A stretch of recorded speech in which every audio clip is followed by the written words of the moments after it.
नमस्कार प्रेक्षकांनो, लग्नानंतर होईलच प्रेम मालिकेचा आजचा भाग आपण ऐकत आहोत. खूपच इंटरेस्टिंग आणि धमाकेदार असं झालेला आहे. इथे आपल्याला माहीतच आहे की नंदिनी आणि जीवा आता इथे कॅफेमध्ये भेटायला आलेले असतात आणि खरं तर जीवाला सुरुवातीला असं वाटत असतं की नाही नंदिनी आता सगळं विसरून गेली वगैरे वगैरे, कारण तिने त्या पद्धतीने सांगायला जरा थोडीशी सुरुवात केली होती म्हणून. त्यानंतर जोच नंदिनीने बॉम्ब टाकला ना, त्यावेळेस मात्र जीवाची विकेटच पडली. म्हणजे अगदीच तो त्याचा हिरमुडच झाला बरं का. आता इकडे जीवा म्हणत असतो, नंदिनी ऐक ना, मला सगळं मोडलेलं जोडता येतं गं, मला बिघडवलेलं त्याचबरोबर तुटलेल्या सगळ्या वस्तू जोडता येतात. त्यावर नंदिनी म्हणत असते, ही वस्तू नाही आहे, हे नातं आहे आणि मला ते जोडायचं नाही आहे. तुम्ही तो जोडायचा प्रयत्नसुद्धा करू नका, कारण मला वेगळं व्हायचं आहे. आणि आता 3 महिन्यांनी जरी तुम्ही मला आत्ता जरी घटस्फोट नाही दिलात, तरी 3 महिन्यांनी तर आपला घटस्फोट होणार आहे, हे फायनल आहे. त्यावर जीवा मात्र रडायला लागलेला असतो. तो म्हणत असतो, हे बघ नंदिनी, मी काय सांगतोय ते ऐकून घे ना. म्हणजे तो कालच्या भागापासूनच रडतोय. आता तो म्हणतो, हे बघ मला तुझ्यापासून नाही वेगळं व्हायचं आहे. तू का अशी करतेस? हे बघ, आपल्या नात्याचा शेवट करणं म्हणजे आपला मृत्यू होणं असंच आहे ना नंदिनी, तू अशी का करतेस? तेव्हा नंदिनी उठून जायला लागत असते. चहा ऑर्डर केलेला असतो, पण नंदिनीला मात्र चहासुद्धा प्यायची इच्छा नसते. तेव्हा जाणाऱ्या नंदिनीला जीवा म्हणत असतो, नंदिनी हे बघ, असं करू नकोस ना प्लीज. अगं, चहा ऑर्डर केलेला आहे, कमीत कमी चहा तरी पिऊन जा. नंदिनी प्लीज, असं करू नकोस ना. तेव्हा नंदिनी मात्र जी जात असते ती जागीच थांबते. आता जाणारी नंदिनी पुन्हा तिथे थांबल्यानंतर ती तिथे बसते. तर आता दुसऱ्या बाजूला आपण पाहतो, इकडे देशमुखांचा मोठा चिरंजीव म्हणजेच काव्याचा बोका त्याच्या रूममध्ये असतो. रूममध्ये तर काव्याची फार आठवण येत असते. पण काय करणार, बिचारा एकटाच सगळं काही करत असतो. आता मानिनी तर आलेली असते. मानिनी तिथे आल्यानंतर ती म्हणत असते, पार्थ ऐक ना, मी काय म्हणते, मी तुला मदत करते. तेव्हा तो म्हणत असतो, नाही आई, राहू देत ना, करतो मी, त्यात काय एवढं. अरे असं काय करतोयस, एकटाच काय काय करणार आहेस, मी करते ना तुला मदत, असू दे, दे इकडे. तेव्हा लगेच आता इकडे पार्थ म्हणत असतो, नाही आई, अरे तुला सांगू का पार्थ, आता मी किचनमध्ये गेले होते, फ्रीज वगैरे उघडलं आणि फ्रीज उघडल्यानंतर तुला काय सांगू, ती फ्रीजमध्ये ना मस्त अशी लाल रंगाची पेस्ट्री होती तिथे. आणि ती पेस्ट्री बघितली आणि मला माझा मोहच आवरला नाही. लाल रंगाची पेस्ट्री म्हणजे रेड वेल्वेट पेस्ट्री असं म्हणायचं आहे का आई तुला? हो, अरे तीच ती रेड वेल्वेट पेस्ट्री. अरे तुला सांगू का, मला ना ती पेस्ट्री खूप आवडते बघ. हे ना नेहमीच असं करतात. विक्रमला माहिती आहे ना मला गोड खायला आवडतं, म्हणून ते काही ना काही नेहमीच फ्रीजमध्ये आणून ठेवत असतात. आत्ता पण तुला सांगू का, ती जी काही पेस्ट्री आहे ना, ती अशी मस्त दुधाच्या भांड्याच्या पाठीमागे लपून ठेवली होती. आणि मला पूर्ण खात्री आहे हे सगळं ना विक्रमनेच केलेलं असेल, कारण विक्रमला पूर्ण माहिती आहे की ती पेस्ट्री जी आहे ना ती मीच खाणार आणि मीच मला आवडते म्हणूनच त्यांनी आणली असेल. असा मस्त ताव मारला म्हणून सांगू तुला. त्यावर पार्थ म्हणत असतो, म्हणजे तू सगळी संपवलीस ती पेस्ट्री? हां, मग कशाला ठेवते, कोण खाणार आहे तेव्हा नंतर, मी उगाचच कशाला ठेवू कोणासाठी. त्यावर आता लगेचच तो कान खाजवत असतो. तेव्हा मानिनी त्याच्यासमोर जाते आणि म्हणत असते, अरे पण मी काय म्हणते, ती पेस्ट्री जर ह्यांनी माझ्यासाठी मागवली होती तर तुला काय एवढा त्रास होतो. त्यावर लगेच आता इकडे मानिनी त्याचा चेहरा पाहत असते आणि म्हणत असते, पण मला असं वाटतंय की ती पेस्ट्री तुझ्यासाठी होती का रे? तेव्हा तो म्हणत असतो, हो आई, ती पेस्ट्री काव्याने पाठवली होती. काव्याने आणि तुझ्यासाठी पेस्ट्री पाठवली होती? आणि तुझ्यासाठी पेस्ट्री पाठवली होती तर मग ती फ्रीजमध्ये काय करत होती बरे? म्हणजे ह्या देशमुखने, म्हणजे काव्याच्या बोक्याने ती पेस्ट्री घेतली. घेतल्यानंतर ती खाण्याची इच्छा पण झाली. पण परत रागमध्ये अडवा आला. मग रागमध्ये अडवा आल्यानंतर मग रागाचं आणि नाराजीचं भांडण झालं आणि मग नाराजीचं आणि रागाचं भांडण झाल्यानंतर रागच जिंकला. बरोबर की नाही? मग म्हणून तू ती पेस्ट्री आहे तशीच ठेवून दिलीस आणि न खाण्याचा विचार घेतलास. अरे पार्थ, हे बघ, जर असंच करत राहिलास तर कसं होणार आहे? मला माहिती आहे तुला काव्याची किती आठवण येते आणि पुन्हा तू त्या आठवणीमध्ये गुंतत गेलायस. पण हे बघ, असं करू नकोस. बोलून मोकळा हो. त्याचबरोबर सोडून दे. आणि सगळ्यात महत्त्वाचं म्हणजे जर काव्याने तुझ्यासाठी पेस्ट्री मागवलीच असेल तर ती खाण्यासाठी तू प्रयत्न करायला हवेस. ती तू पेस्ट्री खायला हवीस की नाही पार्थ? हे बघ, असं करू नकोस. त्यावर पार्थ मात्र काहीच बोलत नाही. तो शांतच उभा असतो. तेव्हा मानिनी म्हणत असते, तुझी पेस्ट्री तुलाच ठेवलेली आहे.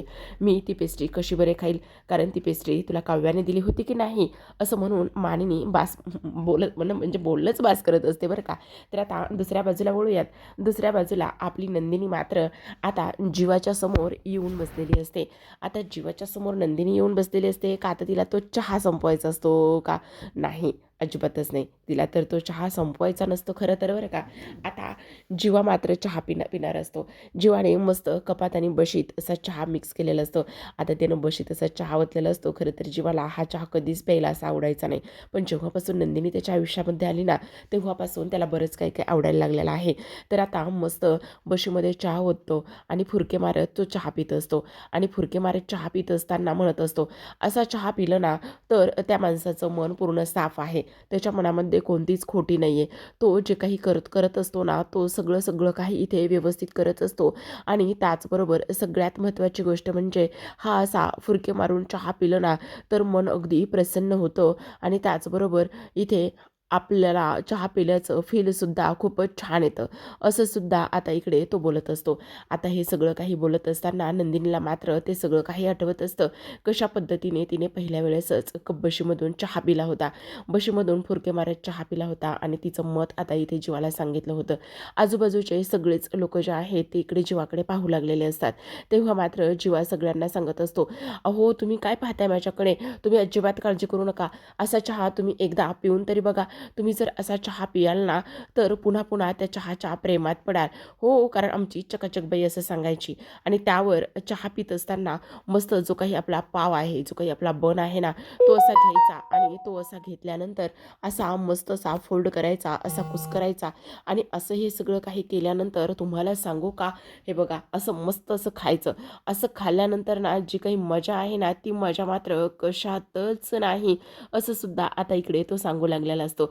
वाह, वाह, वाह, वाह! म्हणजे खात असतो स्वतःच आणि स्वतःच त्या सगळ्या गोष्टीचं कौतुक करत असतो. नंदिनी मात्र फक्त त्याच्याकडे पाहतच असते. नंदिनीच्या तोंडातून एक शब्दसुद्धा नसतो बरं का, आतापर्यंत ती काहीच बोललेली नसते. हा आपली बडबड कंटिन्यू करत असतो. का तर आता किती नाही म्हटलं तरी एवढी माती खाल्लेली आहे. मग ती आता नंदिनीसमोर नंदिनीला इथे ते सगळं काही सांगायचं आहे. त्या सगळ्या गोष्टी इथे मनवायच्यात आणि त्याचबरोबर भूतकाळ सगळा विसरून जा म्हणून तिला कन्व्हिन्स करायचं. ह्या सगळ्या गोष्टी करत असताना आता थोडीफार तर मेहनत करावीच लागणार आहे की नाही. आता मस्त इथे त्यानं काय केलेलं आहे, कविता कविता म्हणायला सुरुवात केलेली असते. पण तेव्हा इथे आता नंदिनी म्हणत असते, मी केली ना कविता, माझी कविता ऐकणार का तुम्ही? त्यावर लगेच आता जीवा तिच्याकडे पाहतच असतो आणि तिच्यासमोर त्यानं गुलाबाचं फूल पकडलेलं असतो. तेव्हा मात्र गुलाबाचं फूल पकडल्यानंतर त्याला थोडंसं अवघडल्यासारखं होतं. आता मी खरंच हिला गुलाबाचं फूल देणं योग्य आहे की नाही ह्या गोष्टीचा थोडासा तो विचार करतो आणि थोडासा हात जो आहे ना, तो इथे पाठीमागे घेतो. आता हात पाठीमागे घेतल्यानंतर नंदिनी मात्र त्याचा हात तसाच पकडते आणि त्याच्या हातामध्ये असलेलं ते गुलाबाचं फूल स्वतःच्या हातामध्ये घेते आणि ती म्हणत असते, मी केली ना कविता, तुम्ही ऐकणार का माझी कविता? मी तुम्हाला माझी कविता ऐकवते. आता कविताला सुरुवात करत असते. आता कविता म्हणत तर असते बरं का प्रेक्षकांनो, पण गुलाबाचं फुलाची एक एक पाकळी मात्र ती तोडून खाली टेबलवर टाकत असते. आता कवितेला सुरुवात करूयात आपण. सुटले नात्याचे कोडे, प्रश्न विसरले काही जखमी उत्तरे, प्रश्न विसरले काही जखमी उत्तरे, माझ्या तुझ्यामध्ये प्रेम होते खुळे आणि भाबडे माझे, प्रेम होते खुळे आणि भाबडे माझे, राहिले वेडे शहाणपण माझ्या तुझ्यामध्ये संपली ती दही साखर हातात, जी दिली एक कडू उरली, संपली ती दही साखर हातात, जी एक कडू उरली, तशी माझ्या तुझ्यामध्ये चुकून गेले गजरे सारे, तुटली अंधरी झाडं, चुकून गेली गजरे सारे, तुटली अंधरे झाडे, झाडे गेली मोडूनी माझ्या तुझ्यामध्ये सोबतीची आजही आता नको वाटे, सोबतीची आजही आता नको वाटे, एकटेपण शोभते माझ्या तुझ्यामध्ये, एकटेपण शोभते माझ्या तुझ्यामध्ये, गेली जळून सात वचने सात जन्माची रात्रही, गेली जळूनी सात वचने सात वचनाची ही रात्रे, उरते आता माझ्या तुझ्यामध्ये लग्नानंतर होईलच प्रेम कधी वाटले होते, लग्नानंतर होईलच प्रेम कधी वाटले होते, काय उरले माझ्या तुझ्यामध्ये, काय उरले माझे तुझ्यामध्ये, असं म्हणून आता नंदिनीने काढता पाय घेतलेला असतो. गुलाबाच्या पाकळ्या संपलेल्या असतात आणि ती तिथून रडतच पुन्हा निघून गेलेली असते. आता नंदिनी जाते तेव्हा जीवा मनामध्येच म्हणत असतो, काय केलंयस जीवा तू हे? जी मुलगी प्रेमावर नात्यावर कविता करत होती, आज ती इथे नातं तुटले, लग्न तुटले, आज ती दुःखावर कविता करत आहे. जीवा तू तिला खूप जास्त हर्ट केलेला आहेस, खूप जास्त दुखावलेस तिला तू. पण तिला मनवणं हे तुझ्याच हातात आहे. नंदिनीला परत आणणं आणि तिच्या चेहऱ्यावर हसू आणणं हे फक्त तुझ्याच हातात आहे. तिने जरी त्या फ्रेममधला फोटो तोडला असला तरीसुद्धा ह्या वॉलपेपरवर हसणारा फोटो आहे. तो सगळं व्यवस्थित करणं हे तुझ्या हातात आहे, असं सुद्धा तो इथे बोलत असतो. दुसऱ्या बाजूला आपण वळूयात. मोहितेंच्या दोन्ही मुली आज मस्त लॉनमध्ये शेकोटी करून शिकत असतात. खरं तर सुरुवातीला काव्याच बसलेली असते बरं का तिथं. काव्या मस्त गुडघ्यात हात घालून बसलेली असते. थंडी वाजत असते. अंगावर काही घेतलेलं नसतं. तेवढ्यातच तिथे नंदिनी येते. आता नंदिनी आल्याबरोबर काव्याच्या अंगावर शॉल घालत असते आणि तिच्या बाजूला बसते. आता तिच्या बाजूला बसल्यानंतर इकडे मात्र काव्या बोलायला सुरुवात करते. काव्याच्या मनामध्ये खूप सारं दुःख, खूप साऱ्या वेदना ह्या सगळ्या गोष्टी आहेत. पण आता तिला ते सगळं काही बोलायचं तर असतंच ना, त्यामुळे ती बोलायला सुरुवात करत असते. आता नंदिनी सुरुवातीला म्हणते, "आरू पोहोचली का गं हॉस्टेलवर?" "हो, तिनं फोन केला होता, पोहोचली. पण तिने तुला फोन नाही केला, मला केला होता. मग मीच म्हटलं मी ताईला सांगते म्हणून. आणि आई गेली ना तिला सोडवायला. मग झालं तर सगळ्याच गोष्टी व्यवस्थित. पण ताई एक गोष्ट सांगू का गं तुला? बघ ना, आता आई नाही आहे घरात, आरू पण गेली. आपण दोघी आहोत गं. पण हा माहेरचा कोपरा ना कोपरा एक परकेपणाची जाणीव करून देतोय. हा प्रत्येक कोपरा परका वाटतोय गं ताई," असं काव्या म्हणत असते. त्यावर नंदिनी मात्र तिच्याकडे पाहतच असते, काहीच बोलत नाही. तेव्हा काव्या म्हणत असते, "ताई, तू माझ्याशी बोलणार पण नाही आहेस का गं? अगं बोल ना. हे बघ, मला पहिल्यासारखी माझी नंदिनीताई हवी आहे. मला पहिल्यासारखी नंदिनीताई हसताना, त्याचबरोबर माझ्यावर रागवताना, माझ्यावर चिडताना ह्या सगळ्या गोष्टीतली नंदिनीताई मला हवी आहे," असं सुद्धा इथे ती बोलते. पण नंदिनीचं मात्र तिच्याकडे अजिबात लक्ष नसतं. ती अजिबात बोलत नाही. "सांगू का गं ताई? पण बघ ना, तू माझ्यावर रागवली आहेस, तू माझ्याशी बोलत नाही आहेस, बाबा रुसलेत. तुझ्या डोळ्यामध्ये, तुझ्या चेहऱ्यावर जे दुःख आलेलं आहे ते फक्त आणि फक्त माझ्यामुळे आलेलं आहे. आईचं सोड, पण पार्थचं काय? पार्थसुद्धा माझ्याशी बोलत नाही आहेत. ह्या घरातला तर कोपरा ना कोपरा मला परका वाटायला लागला आहे. ह्या घरातला कोपरा ना कोपरा तर मला खायला उठतोय. नको नको वाटते गं ताई ह्या घरामध्ये राहणंसुद्धा," असं म्हणून ती नंदिनीच्या मिठीत शिरत असते. पण नंदिनी मात्र फक्त आणि फक्त तिच्याकडे पाहतेच. तर आता दुसऱ्या बाजूला आपण पाहूयात. दुसऱ्या बाजूला मस्त चौघेही जणं आज डायनिंग टेबलवरती असतात. विक्रम येऊन बसतात, मानिनी असते, त्याचबरोबर इथे पार्थसुद्धा बसलेला असतो. तेवढ्यातच जीवा आलेला असतो. आता जीवा आल्यानंतर त्याला असं वाटत असतं की त्याचा दादा बहुतेक त्याच्यासोबत जेवायला बसतो की नाही हेच त्याला कळत नसतं. आणि जीवा बसतो आणि तेव्हा पार्थ म्हणत असतो, "नाही, नाही, मी जातो." "अरे, असं काय करतोयस पार्थ, वेडा आहेस का? कितीतरी दिवसाने आपण चौघेजणं असे एकत्र जेवण्यासाठी बसलेलो आहोत. मग तू असा नको करूस ना, प्लीज जेवून घे ना." तेव्हा विक्रम म्हणत असतात खरं तर जीवाला, "काय रे, मोहीम कुठंपर्यंत आलेली आहे?" तेव्हा मोहीम कुठंपर्यंत आलेली आहे असं म्हटल्याबरोबर मानिनी त्यांना खुणावते आणि शांत बसते. मानिनी म्हणत असते, "मस्त आज मी ना पिठलं भाकरींचा बेत बनवलेला आहे. पिठलं भाकरी खूपच छान लागते. तुम्ही एकदा ट्राय तरी करून बघा ना." आणि तेव्हा लगेच आता ह्या दोघांनासुद्धा, "अगं, मी काय करतो, बाहेरून काहीतरी ऑर्डरच करतो," असं विक्रमचं म्हणणं असतं. पण तेव्हा मानिनी म्हणत असते, "आता मी एवढं सगळं काही पिठलं आणि भाकरी बनवली त्याचं काय?" तेव्हा जीवाला आठवत असतं की ह्या दोघांची रेस लागली होती स्वयंपाक करण्यामध्ये आणि नंदिनीने काव्याने पिठलं भाकरी बनवलं होतं, जेव्हा इथे विक्रम आणि मानिनी घरी घरी नव्हते, घरात नव्हते तेव्हा. तेव्हा त्यांना तो क्षण पूर्णतः आठवत असतं बरं का. आता खरं तर इकडे सगळं काही आठवल्यानंतर पार्थला असं वाटत असतं की त्या पिठल्यामध्ये किती प्रोटीन होतं वगैरे वगैरे, हे सगळ्या गोष्टी त्याला आठवत असतात. आणि हे सगळं काही आठवल्यानंतर आता विक्रम म्हणत असतात, "खरं सांगू का रे, हे बघा, बायकोच्या चुका पोटात घेणं हे नवऱ्याचं कर्तव्य असतं. आणि खरं तर तुम्हाला सांगू का, आम्हा पुरुषांचं पोट ना एवढं कशाने मोठं होतं, तर बायकोच्या चुका पोटात घेऊनच आपलं हे जे काही आम्हा पुरुषांचं पोट आहे ना ते एवढं मोठं होतं."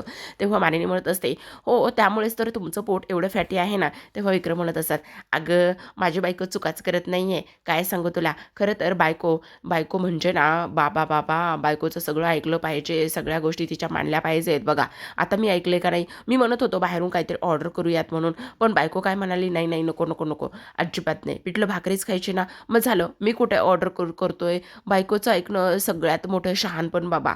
मी ऐकतोच बायकोचं." आता विक्रमचं आणि मानिनीचं ह्यांना थोडासा मूड चेंज करण्याचं चाललेलं असतं, पण हे दोघं कुठे आपले, ह्या दोघं मात्र त्याच विचारामध्ये हरवलेले असतात. इकडे पार्थला काव्याची आठवण येत असते, तर तर तिकडे मात्र जीवाला नंदिनीची आठवण येत असते. ह्या सगळ्या गोष्टी तशाच पद्धतीने चाललेल्या असतात. विक्रम आणि मानिनी त्यांचं ते डिस्कस सुरूच असतं. त्यांच्या गप्पा गमती-जमती ह्या सुरूच असतात.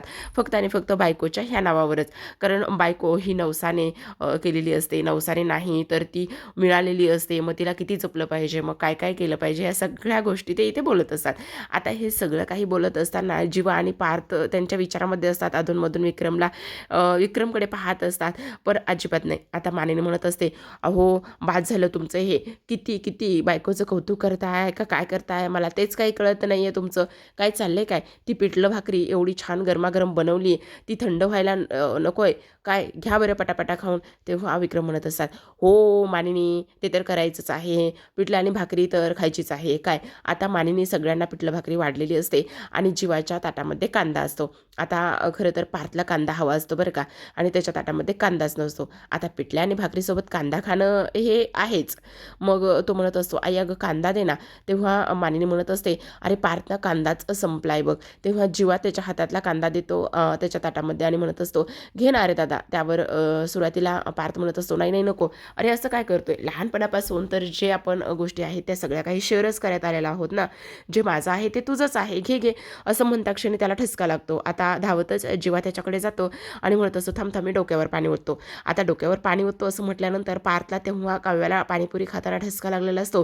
ते आठवतं. तिच्या माथ्यावर तो पाणी ओतत असतो, शिंपडत असतो आणि तेव्हा टॅप करत असतो आणि म्हणत असतो, "अरे, थांब." तेव्हा हे सगळं पार्थला आठवल्यानंतर आता पार्थ मात्र लगेचच सगळ्यांना गुड नाईट म्हणून त्या ताटावरून, वाढलेल्या ताटावरूनच निघून जाण्याचं काम करतो. इकडे तो जात असताना सगळ्यांनाच मात्र खूप मोठं म्हणजे वाईट वाटत असतं. "अरे पार्थ असं करू नकोस प्लीज, पार्थ असं करू नकोस ना, खाऊन जा थोडंसं." पण पार्थ कुठे ऐकतोय? पार्थ मात्र तिथून निघून गेलेला असतो. आता पार्थ निघून गेल्यानंतर जीवा मात्र जाणाऱ्या पार्थकडे पाहतच असतो. तर आता आपण दुसऱ्या बाजूला वळूयात. दुसऱ्या बाजूला मोहितेंच्या दोन्ही लेकी मस्त इथे शेकोटी करत बसलेल्या असतात. काव्या मिठीमध्ये शिरलेली असते आणि तशी झोपलेली असते.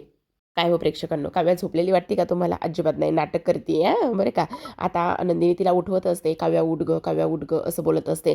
पण तेव्हा काव्या काही उठतच नाही. त्यावर लगेच नंदिनी म्हणत असते, "काऊ प्लीज उठ ना." आता काऊ असं म्हटल्याबरोबर काव्या मात्र लगेच डोळे उघडते आणि लगेचच डोळे उघडून तिच्याकडे पाहते आणि तेव्हा काव्या म्हणत असते, "मला माहिती ताई, मला माहिती आहे तू माझ्यावर किती रागवली, किती चिडलीस, तरीसुद्धा तो राग माझ्यावर तू जास्त दिवस ठेवू शकणार नाही. हे बघ ना ताई, तुला एक गोष्ट सांगू का? काही जरी झालं ना तरीसुद्धा मला तुझ्यासोबत हसून खेळून बोलायचं आहे. मला सगळ्या गोष्टी तुझ्यासोबत शेअर करायच्या आहेत. ताई हे बघ ना." त्यावर नंदिनी म्हणत असते, "काय शेअर करायचं आहे? काय बोलायचं आहे? हे बघ, पहिल्यासारखी नंदिनी कधीच मेली आहे. ताई प्लीज असं बोलू नकोस ना गं. का असं बोलतेस?" त्यावर नंदिनी म्हणत असते, "का नको बोलू? बोल ना. का नको बोलू असं? हे बघ ताई, प्लीज मला पहिल्यासारखी हसणारी, खेळणारी ती सगळी काही नंदिनी मला हवी आहे." असं सुद्धा आता इथे ती बोलत असते. त्याचबरोबर आपण हे सगळं काही बोलताना ऐकतो आणि त्यावर लगेच आता इकडे काव्या म्हणत असते, "तू जशी मला ओरडायचीस, माझ्यावर सगळं काही करायचीस, माझी बाजू घेऊन माझ्यासमोर भांडायचीस, ते सगळं काही मला हवं आहे. मग तू ते सगळं काही का करत नाही आहेस ताई? प्लीज असं नको ना करूस." त्यावर आता लगेचच नंदिनी म्हणत असते, "ठीक आहे, बोलते. तुला माझ्याकडून बोलून घ्यायचं आहे, सगळं काही करायचं आहे ना, तर ठीक आहे, बघ बोलते." आणि तेव्हा ती बोलायला सुरुवात करते. ती म्हणत असते, "हां बोल काव्या, कशी आहेस? त्याचबरोबर तुझा अभ्यास कसा चालला आहे? तब्येत बरी आहे का? पार्थशी रोज बोलणं होतं आहे का? पार्थ बरे आहेत का?" ह्या सगळ्या गोष्टी ती मुद्दामून बोलत असते. आता हे सगळं काही बोलल्यानंतर आपण पाहतो की इकडे लगेचच काव्या तिच्या मिठीत शिरते आणि म्हणत असते, "नाही ताई, ही माझी ती ताई नाही आहे. ती ताई ही नाही आहे. ही जबरदस्तीची ताई आहे. ही अशी कशी बोलू शकते माझ्यासोबत? ही ती नंदिनी ताई नाहीच आहे." तेव्हा नंदिनी म्हणत असते, "ती नंदिनी ताई कधीच मरून गेली आहे. मलाच कळत नाही की ती नंदिनी ताई काव्यासोबत कशी बोलायची, काय करायची, ह्याच गोष्टी मला कळत नाही आहेत. त्यामुळे मीच तुझ्याशी कसं बोलावं, काय करावं तेच मला कळत नाही."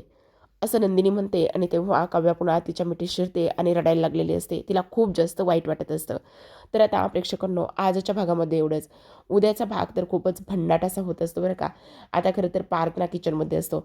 आपली त्याच्याच बाजूला ही अंगचटीला जाणारी रम्या, खरंच ना अशी वाटतं एक मुस्कटीत देवा बरं का हिच्या. त्याच्या बाजूला असते आणि तेवढ्यातच आता काव्याने पारच्या मोबाईलवर व्हिडिओ कॉल केलेला असतो. आता रम्याला बघा ना, काय करायचं आहे? त्या नवरा बायकोचं जे काही चाललंय ते चालू द्यायचं ना. हिने तो व्हिडिओ कॉल उचलते आणि व्हिडिओ कॉल उचलल्यानंतर तिकडून काव्या म्हणत असते, "काय गे रम्या, त्या दिवशी हात मुरगळलेला तो आता बरा झालाय वाटतं. म्हणूनच माझ्या नवऱ्याच्या मोबाईलवर मी फोन केलेला, तो तू उचलण्याची एवढी हिंमत केलीस?" त्यावर आता रम्या तिला म्हणत असते, "त्याचं काय आहे ना काव्या, तू हात मुरगळलास गं, तो दुखत होता. पण पार्थने ना माझी छान अशी एक्सरसाइज करून घेतली आणि पार्थने माझी छान एक्सरसाइज करून घेतल्यामुळे आता मात्र माझा तो हात बरा आहे." असं म्हटल्याबरोबर पार्थ मात्र रागानेच पाहत असतो. पार्थला असं वाटत असतं, ही अशी का करते, जखमेवर मीठ का चोळते, एकतर ती पोरगी तसली म्हणजे काव्या तशी, आणि आता ही असं म्हणत आहे. आता असं म्हटल्याबरोबर काव्याला तर खरं खूप धक्का बसतो बरं का, की पार्थने खरंच ह्या रम्याची एक्सरसाइज करून घेतलेली असेल का, ह्या गोष्टीचा विचार ती करत असते. तर आता दुसऱ्या बाजूला आपण पाहतो की इकडे जी काही नंदिनी आहे, नंदिनीने पार्थला फोन केलेला असतो आणि पार्थला फोन केल्यानंतर तिला पार्थला भेटायचं असतं. म्हणूनच ती म्हणत असते, पार्थ मी काय म्हणते, आपण भेटूया का थोड्या वेळासाठी, म्हणजे मी कॅफे मिलनमध्ये येते, तुम्ही तिथे येऊन मला भेटा. तेव्हा पार्थ म्हणत असतो, ठीक आहे ना, चालेल, मी येतो. आता हे सगळं काही काव्याने ऐकलेलं असतं. काव्या लागलीच लगेच जीवाला कॉल करते. आता जीवाला कॉल केल्यानंतर ती म्हणत असते, "जीवा, अरे काय करतोयस तू? आपण भेटूया ना कॅफे मिलनमध्ये." तो म्हणतो, "आ, का? कशासाठी?" "अरे तुला काय सांगू, आत्ताच नंदिनीताईने पार्थला फोन केला होता आणि पार्थला असं सांगत होती नंदिनीताई की ती कॅफे मिलनमध्ये भेटत आहे म्हणून. मग आपण आता त्यांच्या मागे जाऊयात. आपण त्यांच्या मागे गेलो ना, तर त्या दोघांच्या समोरासमोर बसून आपल्यामध्ये जे काही आहे ना, किंवा घडून गेले आणि त्याचबरोबर आपलं अफेअर, त्या सगळ्या गोष्टी, सगळं काही त्या दोघांना समोरासमोर बसून सगळं काही सांगून टाकूया ना." असं आता इकडे ती बोलत असते. आता हे सगळं काही बोलल्यानंतर इकडे मात्र जीवा म्हणत असतो, "काय सांगतेस?" "हो जीवा, कारण हे बघ, आपण समोरासमोर बसलो, सगळ्या काही गोष्टी ते डिस्कस केल्या, सगळं काही व्यवस्थित सांगितलं, तर नक्कीच त्यांना आपलं म्हणणं पटू शकतं. मी तेच म्हणते, मानिनी काकूंना आपलं म्हणणं कसं पटलं, त्याच पद्धतीने ह्यांनासुद्धा आपण सांगितलं ना त्या गोष्टी, तर नक्कीच पटतील. मग ताबडतोब तू आता कॅफे मिलनमध्ये ये, मी सुद्धा येते." असं सुद्धा आता इथे ती बोलत असते. तेव्हा मात्र जीवासुद्धा लगेच आता कॅफे मिलनमध्ये जाण्यासाठी तयार झालेला असतो. तर प्रेक्षकांनो, पाहत राहा, लग्नानंतर होईलच प्रेम.